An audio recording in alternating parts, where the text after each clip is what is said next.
ভিয়েতনামের রাজধানী হ্যানয়ে একটি ক্যাফেতে ভয়াবহ অগ্নিকাণ্ডে 11 জনের মৃত্যু হয়েছে। স্থানীয় সময় বুধবার রাতে এ মর্মান্তিক দুর্ঘটনা ঘটে। প্রত্যক্ষদর্শীরা জানান, ক্যাফেটি একটি ব্যস্ত এলাকায় অবস্থিত এবং সন্ধ্যার পর সেখানে অনেক মানুষ ছিল। হঠাৎ আগুন লাগলে আতঙ্কিত হয়ে সবাই প্রাণে বাঁচার জন্য দৌড়ে বের হওয়ার চেষ্টা করেন।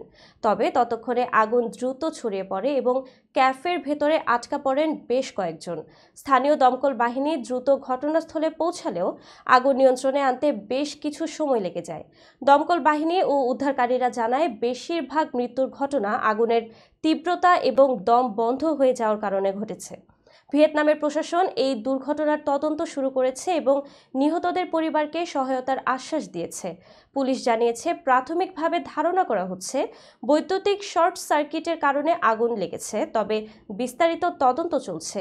এই ঘটনায় দেশটির সাধারণ মানুষসহ বিশ্বজুড়ে শোকের ছায়া নেমে এসেছে।